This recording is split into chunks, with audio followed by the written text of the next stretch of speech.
భారత విద్యార్థి సమాఖ్య 49వ రాష్ట్ర మహాసభ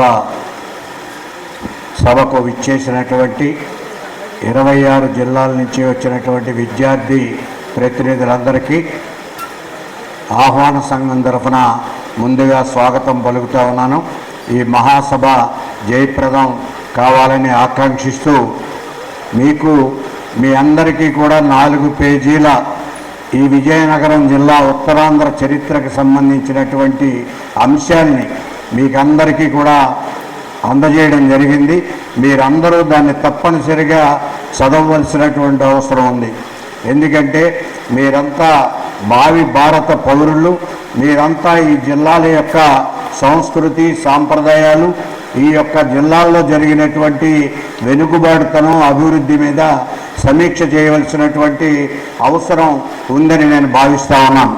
అలాగే ఏఐఎస్ఎఫ్ రవి అస్తమించినటువంటి బ్రిటిష్ సామ్రాజ్యవాదాన్ని ఈ సరిహద్దులు దాటేంత వరకు పోరాడినటువంటి భగత్ సింగ్ లాంటి మహనీయులు పనిచేసినటువంటి ఈ సంస్థలో మీరందరూ సభ్యులుగా ఉన్నందుకు గర్వపడాలని నేను మీ అందరికీ విజ్ఞప్తి చేస్తూ ఉన్నాను.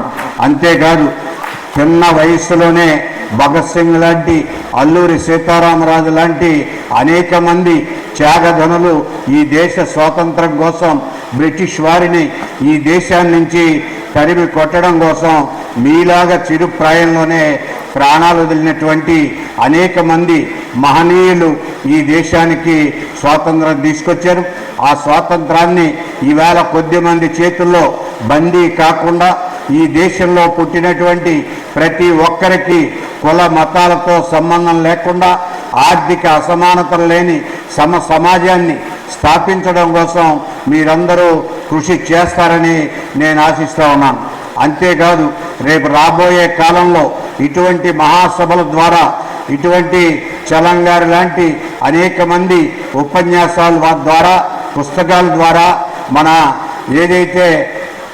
అనేక మంది కళాకారులు, గోరటి వెంకన్న లాంటి అనేక మంది ఈవేళ మీకోసం, భావి తరాల కోసం, సమాజ మార్పు కోసం అనేక మంది గీతాల ద్వారా, పాటల ద్వారా ఈ సమాజాన్ని చైతన్యపరుస్తూ, మిమ్మల్ని అందరినీ ఉత్తేజపరుస్తూ భవిష్యత్ ఉద్యమం అంటే మోడీనో లేదా ఇంకొకరినో అధికారంలోకి తీసుకురావడం కాదు. ఈ సమాజాన్ని సమూలంగా మార్చవలసినటువంటి అవసరం ఉంది. ఇప్పటికీ కూడా అనేకమైనటువంటి అంతరాలు ఈ సమాజంలో కొనసాగుతూ ఉన్నాయి. అంతకంతకి మత మౌఢ్యం పెరుగుతూనే ఉంది. మనం ఆశించినటువంటి స్థాయిలో 90 సంవత్సరాల ఎర్ర జెండా పోరాటంలో ఇంకా అనేక అసమానతలు మిగిలి ఉన్నాయి. దాన్ని పరిపూర్తి చేయవలసినటువంటి బాధ్యత విద్యార్థులపైన రాబోయే కాలంలో ఉందని నేను భావిస్తూ, తప్పనిసరిగా ఈ యొక్క జిల్లా చరిత్ర, ఇది విజయనగరం మహారాజు ఆఖరి రాజు పరిపాలన చేసినటువంటి జిల్లా. ఇది 1979 30 జూన్న ఇది జిల్లాగా ఆవిర్భవించింది. ఆనాడు ఉన్నటువంటి అశోక్ గజపతి ఈనాడు ఉన్నటువంటి అశోక్ గజపతి రాజు గారు ఎవరైతే మనం ఈ ఆహ్వాన సంఘంలో గౌరవాధ్యక్షులుగా పెట్టుకున్నామో వారి తాతగారే ఆఖరి మహారాజు ఈ సంస్థానానికి. ఈ యొక్క మనం ఏదైతే ఈ సమావేశం జరుగుతున్న ఆడిటోరియం కూడా వారి కాలంలో నిర్మించినటువంటిది. ఇటువంటి రాజులు ఈ దేశ చరిత్రలో కొద్దిమంది మాత్రమే ఉన్నారు. వీరు కూడా అనేక విద్యకి, సాంస్కృతిక రంగానికి, ఆటలకి, పాటలకి అనేక ప్రోత్సాహం ఇచ్చినటువంటి రాజులైన ఇవి. పి సుశీల ఇక్కడే పుట్టి పెరిగి ఇక్కడి నుంచే మహాగాయనిగా ఎదిగినటువంటి సంగతి మీకందరికీ తెలుసు. మహాకవి శ్రీశ్రీ 23 ఏళ్ల కాలంలోనే ఇక్కడ నుంచే రోడ్లపై తిరిగి పాటలు రాసి సమాజాన్ని చైతన్యపరిచినటువంటి అనేక గ్రంథాలని రాసినటువంటి మహాకవి ఈ ప్రాంతం వారే. ఇందాక ప్రస్తావించారు చాగంటి సోమయాజులు గారు, హరికథ పితామహుడు ఆదిభట్ల నారాయణదాసు, అలాగే అనేక మంది ఇక్కడ ప్రముఖులు మల్ల యోధులు ఎవరైతే అనేక మంది కోడి రామ్మూర్తి లాంటి మల్ల యోధులు జన్మించినటువంటి ఒక సుప్రసిద్ధమైనటువంటి ఈ విజయనగరంలో మన మహాసభలు జరుపుకుంటా ఉన్నాం.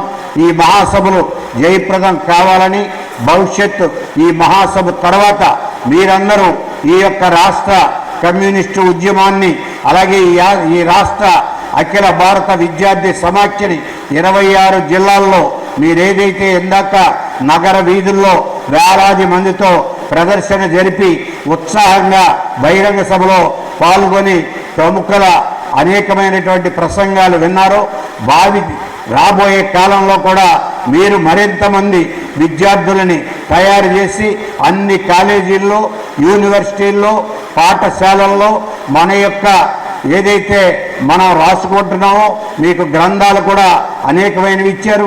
అవి చదివి అధ్యయనం చేసి వాటిని భావి తరాలకి తెలియచెప్పవలసిన బాధ్యత మీరు భారత పౌరులుగా ఎదగవలసినటువంటి బాధ్యత మీకుందని తెలియజేస్తూ ఆ విధంగా ఈ మహాసభ తర్వాత ఈ అఖిల భారత విద్యార్థి సమాఖ్య 26 జిల్లాల్లో కూడా పెద్ద ఎత్తున ఇది అభివృద్ధి చెంది ఉద్యమిస్తారని నేను మీకు అందరికీ విజ్ఞప్తి చేస్తూ ఈ మహాసభ నుంచి మీరేదైతే ఈ ఆహ్వాన సంఘం చేసిన ఏర్పాట్లని మీరు ఆస్వాదిస్తూ ఏదైతే భవిష్యత్తు ఉద్యమాలకు సిద్ధం కావాలని ఈ యొక్క ఆహ్వాన సంఘ అధ్యక్షుని యొక్క రిపోర్టుని ఇది చాలా పెద్దదిగా ఉంది కనుక మీరందరూ ఖాళీ ఉన్న సమయంలో చదివి ఈ చరిత్రని తెలుసుకోవాలని మీకందరికీ విజ్ఞప్తి చేస్తూ క్లుప్తంగానే నా ఈ రిపోర్టుని మీ ముందు పెడతా ఉన్నాను.